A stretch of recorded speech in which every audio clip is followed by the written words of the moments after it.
Gujarat model की सफलता, जबरदस्त सफलता देखने को मिली भारतीय जनता पार्टी के लिए गुजरात में।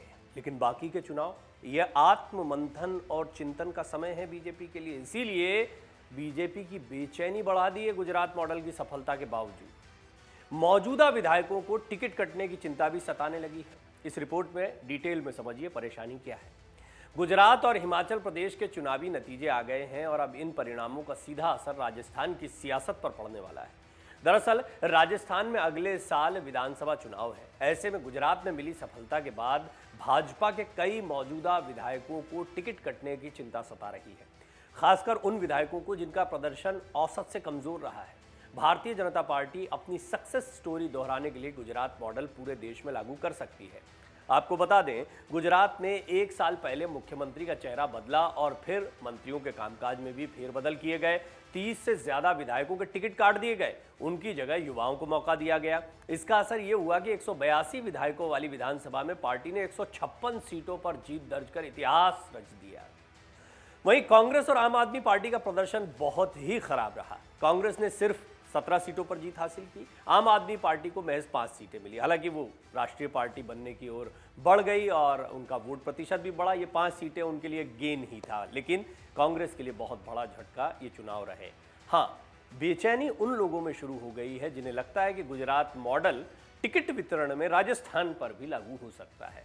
राजस्थान में गुजरात फॉर्मूला लागू हुआ तो वसुंधरा राजे और किरोड़ी लाल समेत कई दिग्गजों के टिकट कट सकते हैं। गुजरात फॉर्मूला अगर राजस्थान में लागू होता है तो पूर्व सीएम वसुंधरा राजे और किरोड़ी लाल मीणा समेत बीजेपी के 3 दर्जन से ज्यादा दिग्गजों के विधानसभा और लोकसभा चुनाव में टिकट कट सकते हैं।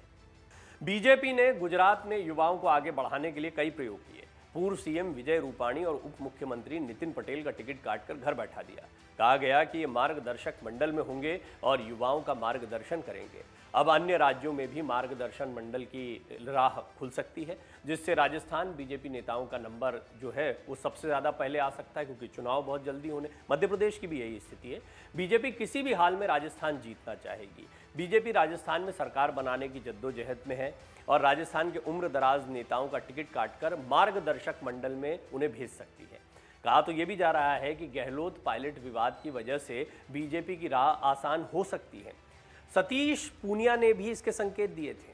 राजस्थान बीजेपी के अध्यक्ष सतीश पूनिया ने 3 महीने पहले ऐसे संकेत दिए थे। गुजरात चुनाव में ऐतिहासिक जीत के बाद पूनिया के दावों को बल मिल रहा है। सतीश पूनिया ने दरअसल एक कार्यक्रम में रिटायरमेंट की उम्र 70 साल बताते हुए सियासी गलियारों में नई बहस छेड़ दी थी। उन्होंने 70 साल में रिटायरमेंट की मजबूरी से पैरवी करते हुए चुनाव में नई लीडरशिप खड़ी करने की बात कही। यदि बीजेपी ने इस फॉर्मूले के आधार पर टिकट बांटे तो विधानसभा और लोकसभा चुनाव में 38 से ज्यादा विधायक, सांसद और पूर्व विधायकों के टिकट कटेंगे। अगले चुनाव से पहले 70 पार होने वालों में मौजूदा 12 विधायक, 5 लोकसभा सांसद, 3 राज्यसभा सांसद हैं। 18 पूर्व विधायक और विधायक उम्मीदवार भी 70 पार की गिनती में आ रहे हैं। पूनिया के इस फॉर्मूले पर यदि केंद्र काम करता है तो दिग्गज भाजपा नेताओं में शामिल पूर्व सीएम वसुंधरा राजे, नेता प्रतिपक्ष गुलाब चंद कटारिया, पूर्व मंत्री कालीचरण सर्राफ, वासुदेव देवनानी, नरपत सिंह राजवी, अशोक परनामी और किरोड़ी लाल मीणा के टिकटों पर संकट खड़ा हो सकता है। पूनिया ने बीते दिनों कहा था कि प्रदेश में चल रही कांग्रेस सरकार कभी भी जा सकती है, क्योंकि कांग्रेस की आपसी कलह से प्रदेश में राजनीतिक अस्थिरता आ गई है। स्पीकर के पास विधायकों और मंत्रियों के इस्तीफे रखे हैं। कोर्ट में भी लड़ाई लड़ी जा रही है। फिलहाल तो स्पीकर के रहमो करम पर सरकार चल रही है, लेकिन कब सरकार चली जाए कुछ भी पता नहीं है। बहरहाल अगर राजस्थान में गुजरात का मॉडल भी लागू होता है तो कई लोगों के, कई सिटिंग एमएलएज के और कई बड़े चेहरों के टिकट कट सकते हैं। राजस्थान उपचुनाव में बीजेपी को हार मिली है और इसके बाद में बीजेपी ज्यादा मुस्तैद हो गई होगी, एक सबक की तरह लिया होगा। राजस्थान की सरदार शहर विधानसभा सीट पर हुए उपचुनाव के नतीजों में भाजपा को निराशा हाथ लगी। 2018 के बाद राज्य में हुए 8 उपचुनाव में पार्टी को सिर्फ 1 सीट पर जीत मिली है। बाकी सभी सीटों पर उसे हार का सामना करना पड़ा। सरदार शहर की सीट भी अब इसी लिस्ट में शामिल हो गई है। सरदार शहर विधानसभा उपचुनाव के नतीजों में पूर्व विधायक भंवरलाल शर्मा के बेटे अनिल शर्मा ने एक तरफा मुकाबले में भाजपा के अशोक कुमार पिंचा को करीब 27,000 वोटों से हरा दिया। भाजपा की हार ने विधानसभा चुनाव के 1 साल पहले ही पार्टी की चुनौतियों को भी सामने ला दिया। 2018 के विधानसभा चुनाव के बाद से 8 सीटों पर उपचुनाव हुए हैं। राजसमंद को छोड़ दें तो सभी 7 सीटों पर भाजपा को हार का सामना करना पड़ा। अब एक और बड़ा घमासान है, बीजेपी के लिए एक और चिंता का सबब है राजस्थान में, वो है भाजपा में नेतृत्व को लेकर घमासान है। भाजपा की प्रदेश इकाई में जिस तरह का घमासान मचा है, उसे देखकर कोई भी नहीं कहेगा कि पार्टी 2023 की विधानसभा चुनाव में गुटबाजी का शिकार कांग्रेस को परास्त कर सकेगी। जनता और कार्यकर्ताओं का समर्थन वरिष्ठ नेताओं को नहीं मिल रहा है। रीट जैसे मुद्दे पर भी भाजपा राज्य की कांग्रेस सरकार के खिलाफ कोई बड़ा आंदोलन नहीं खड़ा कर पाई है। जनाक्रोश यात्रा निकाली गई, लेकिन बहुत बड़ी कामयाबी इस यात्रा को भी नहीं मिली है। पार्टी के राष्ट्रीय अध्यक्ष जेपी नड्डा की रैली में खाली कुर्सियां भी बीजेपी की पेशानी पर चिंता की लकीरें खींच रही हैं। पार्टी का नेतृत्व कौन करेगा चुनाव में, बहुत बड़ा सवाल है। अब तक राजस्थान में तस्वीर साफ नहीं हो पाई है कि 2023 के विधानसभा चुनाव में पार्टी का नेतृत्व कौन करने जा रहा है। पूर्व मुख्यमंत्री वसुंधरा राजे सिंधिया से पार्टी के कई वरिष्ठ नेता खुश नहीं है। इस वजह से पार्टी का प्रादेशिक सांगठनिक नेतृत्व भी अलग ही राग अलापता दिखता है, जिसे कार्यकर्ताओं का ही साथ नहीं मिल रहा है। इस वजह से राजस्थान में कांग्रेस की गुटबाजी का लाभ उठाने में भी पार्टी नाकाम ही रही है। पीएम नरेंद्र मोदी के चेहरे पर चुनाव लड़ने की बात की जा रही है, लेकिन हालात बहुत अच्छे नहीं हैं। गौरतलब है कि राजस्थान भाजपा में लगातार चल रही कलह और खेमेबंदी को मिटाने के लिए पिछले साल चिंतन शिविर का आयोजन भी किया गया था। इस बैठक में सामूहिक नेतृत्व और प्रधानमंत्री नरेंद्र मोदी की अगुवाई में विधानसभा चुनाव लड़ने का फैसला किया गया था। बैठक में सभी ने इस पर सहमति जताई कि नरेंद्र मोदी का चेहरा और केंद्र के कामकाज के आधार पर पार्टी जनता से वोट मांगने उतरेगी। दरअसल राजस्थान में मुख्यमंत्री बनने को लेकर अभी से होड़ मची है। कई भाजपा नेता तो अभी से सोशल मीडिया पर सीएम इन वेटिंग या सीएम फेस प्रोजेक्ट करने में लगे हुए हैं। ऐसे में पार्टी में जारी खींचतान को लेकर पार्टी और संगठन के पदाधिकारी पीएम का चेहरा सामने करके स्थानीय सीएम फेस की लड़ाई को खत्म करने की कवायद में जुटे हुए हैं। अब एक और राज्य है मध्य प्रदेश, यहाँ भी 3 लेयर सर्वे चल रहा है और मध्य प्रदेश जो है वहाँ भी चिंता की लकीरें हैं, क्योंकि अगर गुजरात मॉडल लागू हुआ तो ये बात सिर्फ राजस्थान की नहीं है, मध्य प्रदेश में भी एक बड़ा परिवर्तन आपको देखने को मिल सकता है बीजेपी के लिहाज से, क्योंकि बीजेपी को ये फार्मूला रास आ रहा है। गुजरात में जीत भी छोटी मोटी नहीं मिली है, तो ये फार्मूला कितना काम करता है कि लोग जिन विधायकों से या जिन चेहरों से नाराज हैं, एंटी इनकम्बेंसी को तोड़ना है तो उन चेहरों को ना उतारा जाए। हालांकि राजस्थान में स्थिति दूसरी है, यहाँ पर बीजेपी की सरकार नहीं है, लेकिन मध्य प्रदेश में सरकार है। मीडिया रिपोर्ट्स के मुताबिक मध्य प्रदेश में भाजपा ने अपने विधायकों का प्रदर्शन जांचने के लिए 3 स्तर पर सर्वे भी कराया है। पहले सर्वे में जिन विधायकों का प्रदर्शन खराब निकला था उन्हें समझाइश दी गई थी। मुख्यमंत्री शिवराज सिंह चौहान ने नवंबर में विधायक दल की बैठक बुलाई और इसमें साफ तौर पर सर्वे का जिक्र भी किया था। शिवराज ने कहा था कि अभी चुनाव से पहले 2 और सर्वे होंगे, आचरण और व्यवहार सुधारना होगा, तभी 2023 के विधानसभा चुनाव में विधायकों के टिकट पर फैसला होगा। भाजपा ने इन सर्वे के आधार पर ही टिकट काटने का फैसला किया।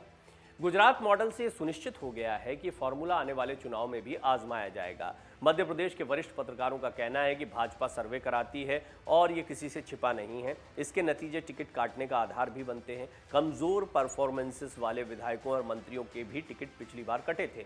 अब गुजरात में जबरदस्त सफलता मिली है तो निश्चित तौर पर भाजपा मध्य प्रदेश में जातिगत और क्षेत्रीय संतुलन साधने के साथ ही युवाओं पर दांव खेलेगी। भाजपा नेतृत्व ने पिछले समय में कई प्रत्याशियों के नामों से चौंकाया है। पार्टी युवाओं को भी मौका देना चाह रही है और देखिए अंदरूनी घमासान किस पार्टी में नहीं होता, जबरदस्त होता है। जीत के बावजूद हिमाचल में देखने को मिल रहा है कांग्रेस की चिंता कम नहीं हुई है। गुजरात ऐसी जगह थी जो एक सुर में प्रधानमंत्री मोदी और गृह मंत्री अमित शाह के पीछे चल रहा था, लेकिन राजस्थान की यह स्थिति नहीं और मध्य प्रदेश भी इससे अछूता नहीं है। अगर ये लगता है कि वहाँ पर सरकार है और शिवराज सिंह चौहान बहुत कंफर्टेबल पोजीशन में, तो ऐसा नहीं है। वहाँ भी खेमेबंदी ज़बरदस्त तरीके से देखने को मिलती है, उनके अपने मंत्रिमंडल में देखने को मिलती है। वो एक अलग एनालिसिस हो सकती है, लेकिन चिंता की बात यह है कि बीजेपी को अभी अगर गुजरात मॉडल लागू करना है तो कौन से नए चेहरे होंगे। इनमें बहुत मुमकिन है कि युवा चेहरों को कुछ ज़्यादा मौका दिया जाए। राजनीतिक विश्लेषकों का कहना है कि बीजेपी गुजरात फॉर्मूले के आधार पर टिकट बांटे तो विधानसभा और लोकसभा चुनाव में 38 से ज्यादा विधायक, सांसद और पूर्व विधायकों के टिकट कटेंगे। उत्तर प्रदेश, उत्तराखंड, गोवा जैसे राज्यों में चुनाव से सबक लेते हुए बीजेपी ने हिमाचल में भी 70 साल से ज्यादा उम्र के लोगों को टिकट नहीं दिया था, टिकट काट दिए थे। पार्टी युवाओं को ज्यादा मौका देना चाहती है। अगर किसी सीट पर मजबूरी में भाजपा के पास मजबूत नेता नहीं रहेंगे तो उस दशा में 70 साल से ऊपर के लोगों को भी टिकट मिलेगा। ऐसी स्थिति में बीजेपी के दिग्गज नेता अपनी विरासत को बचाए रखने के लिए अपने वारिसों को टिकट देने की पैरवी कर सकते हैं। कुल मिलाकर गुजरात के नतीजे आ गए हैं। गुजरात के नतीजे सुखद रहे, लेकिन ओवरऑल इन चुनावों की बात की जाए, क्योंकि एक नहीं, दो नहीं, चार बड़े चुनाव थे। हिमाचल और गुजरात में तो विधानसभा चुनाव थे, साथ ही साथ एमसीडी में निकाय चुनाव थे, लेकिन पूरे देश की निगाह इस पर लगी हुई थी। और फिर उत्तर प्रदेश समेत अलग अलग राज्यों में जो उपचुनाव हुए, खासतौर पर बिहार की सीट को लेकर भी, जहां पर बीजेपी को जीत भी मिल गई और ये बीजेपी के लिए थोड़ा राहत की बात रही। रामपुर में भी जीत मिली है, लेकिन राजस्थान, छत्तीसगढ़ और उत्तर प्रदेश की बाकी सीटों पर बीजेपी को वैसी सफलता नहीं मिली। तो ये आत्ममंथन का दौर भी बीजेपी के लिए है। हाँ, गुजरात में जिस तरह की कामयाबी मिली है, उस फॉर्मूले के साथ अगर आगामी चुनाव लड़े जाते हैं। अब आगामी चुनाव कौन कौन से हैं? सबसे पहले कर्नाटक का चुनाव बहुत महत्वपूर्ण होने वाला है। बसवराज बोम्मई वहां पर अभी इस वक्त मुख्यमंत्री हैं, बीजेपी की सरकार चल रही है और बीजेपी के लिए कर्नाटक बहुत महत्वपूर्ण है। कर्नाटक में कमल खिलना बीजेपी के लिए एक बहुत बड़ी उपलब्धि माना गया था और इसकी बहुत बड़ी वजह है कि दक्षिण में बीजेपी की वो पैठ नहीं रही है जो अब अन्य उत्तर भारत के राज्यों में बीजेपी की ताकत देखने को मिलती है। लिहाजा बीजेपी दक्षिण भारत पर बहुत फोकस कर रही है। अगर केंद्र में सत्ता चलाए रखना है तो पूरे देश में आपको हर जगह पर लोगों का विश्वास जीतना होगा या अपनी सरकार को मजबूत करना होगा या आपके साथ ऐसे सहयोगी होना चाहिए जो पूरी तरह से हर मौके पर आपके साथ खड़े दिखाई दें। बहरहाल बीजेपी ज़्यादातर जगहों पर खुद को मजबूत कर रही है। महाराष्ट्र बहुत बड़ा उदाहरण है, बिहार भी अब एक उदाहरण देखने को मिल रहा है। तो बीजेपी की लड़ाई जो है वो इन राज्यों के साथ साथ में दक्षिण में भी, कर्नाटक में अगले साल की शुरुआत में चुनाव होना, फिर महत्वपूर्ण चुनाव है मध्य प्रदेश, छत्तीसगढ़ और राजस्थान। ये महत्वपूर्ण इसलिए भी हैं और बल्कि ये चारों ही राज्य अगले साल जो है ना, इसमें कांग्रेस और बीजेपी का सीधा मुकाबला देखने को मिलता है। भारत जोड़ो यात्रा के दौरान भी इन जगहों पर ज़्यादा ध्यान दिया गया है। कर्नाटक पर ज़्यादा ध्यान दिया गया है, मध्य प्रदेश पर बहुत ध्यान दिया गया है और साथ ही साथ में राजस्थान में तो यात्रा चल ही रही है। तो लिहाजा अभी बीजेपी जानती है कि कांग्रेस पूरी तरह से इन राज्यों पर फोकस कर रही है जहां वो सीधे टक्कर दे सकती है। और भूपेश बघेल, उनको हिमाचल में उनके मैनेजमेंट को अच्छा माना गया, तो छत्तीसगढ़ में भी कांग्रेस की अपनी तैयारियाँ रही होंगी। लिहाजा बीजेपी आगामी चुनावों को बिल्कुल हल्के में नहीं लेगी। और आपने देखा किस तरीके से राष्ट्रीय अध्यक्ष बीजेपी के जेपी नड्डा कल अपने भाषण में कह रहे थे, उन्होंने वोटिंग परसेंटेज की बात कही और भी तमाम बातें कही। कुल मिलाकर वो अपने कार्यकर्ताओं में जोश बरकरार रखना चाहते हैं, हिमाचल की हार का बहुत असर नहीं पड़ने देना चाहते हैं और आगामी चुनाव पर आपको गुजरात मॉडल की छाप जो है वो देखने को मिल सकती है। और ऐसे में राजस्थान और मध्य प्रदेश, ये दो राज्य हैं जहां पर खास तौर पर बीजेपी के जो बड़े बड़े चेहरे हैं या ऐसे विधायक हैं जिनको अपनी परफॉर्मेंस के सर्वे में कम मार्क्स मिलने का डर सता रहा है, उन्हें टिकट कटने का भी डर सता रहा है। और ये मानकर चला जा सकता है, कई राजनीतिक विश्लेषक कह रहे हैं कि बिल्कुल इसी अंदाज में जैसे गुजरात में टिकट काटे हैं, चेहरे बदले हैं, कुछ ऐसा ही फॉर्मूला आपको राजस्थान और मध्य प्रदेश में देखने को मिल सकता है।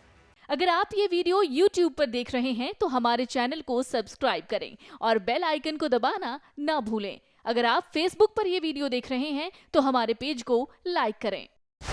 डाउनलोड करें अमर उजाला ऐप और पाएं खबरें लगातार।